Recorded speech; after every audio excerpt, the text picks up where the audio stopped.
The Adventures of Robinson Crusoe. Robinson Crusoe was born in the city of York, in England, and came from a good family.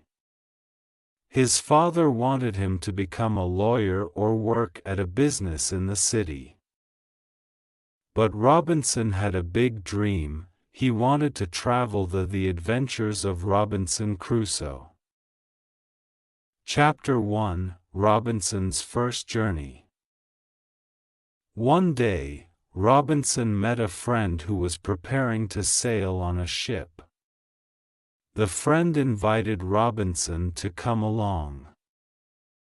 Robinson felt excited and agreed, even though he knew his parents would not like it.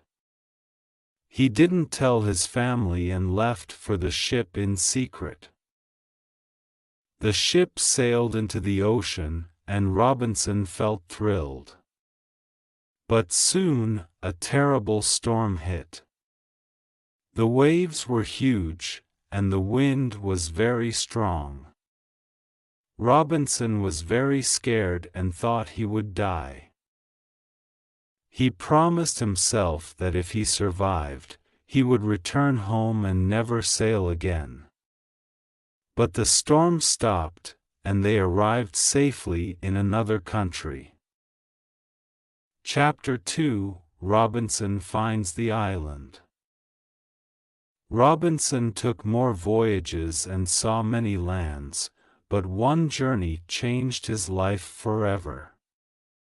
His ship was going from Brazil to Africa, but again, a strong storm attacked the ship.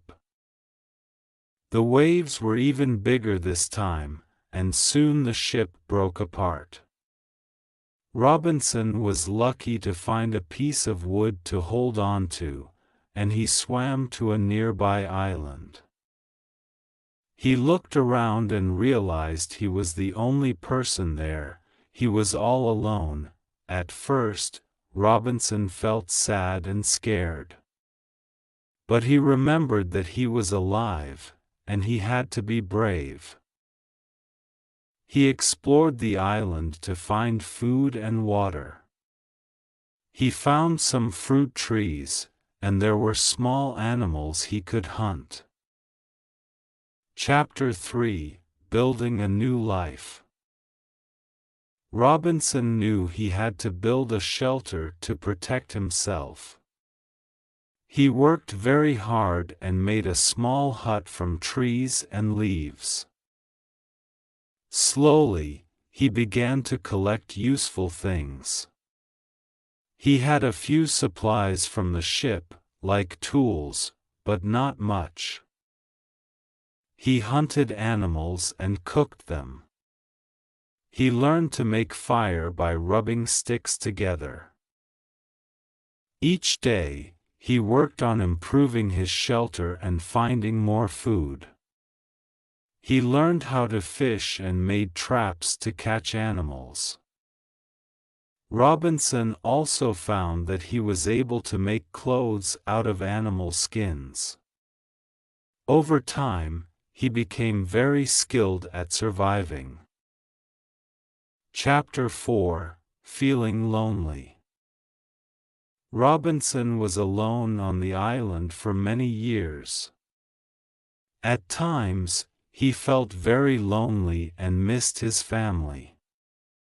He talked to himself and even made a friend out of a wooden stick, which he called Wilson.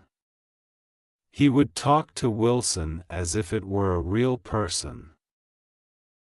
One day, while exploring, Robinson saw footprints in the sand. He was shocked and scared. Who could be on the island with him? Robinson hid and watched. Later, he saw a group of people who seemed to be dangerous. They were strangers, and Robinson was worried they would harm him. He decided to stay far away from them. Chapter 5: A New Friend. Many years passed, and Robinson noticed the strangers sometimes left people behind on the island. One day, he saw them leave a man who was tied up. Robinson felt sorry for him and decided to help. He snuck over and freed the man. The man was grateful and told Robinson that his name was Friday. He couldn't speak Robinson's language, so Robinson taught him words slowly. Friday and Robinson became good friends. They worked together to find food and build things. With Friday's help, Robinson felt happier. He was no longer lonely, and they shared their stories and cultures. Together, they were able to survive more easily on the island. Chapter 6: Hope of Rescue. One day, Robinson saw a ship in the distance. He waved and yelled, hoping they would see him. But the ship sailed away, and he felt disappointed. Another time, they saw a different ship, and this time it stopped. Robinson and Friday ran to the shore and met the people on the ship. Robinson was finally able to leave the island with Friday. He thanked the captain of the ship, and they began their journey back to England. Robinson felt happy and grateful to see his home again after so many years. He was now a much stronger and wiser man, thanks to all he had learned. The end.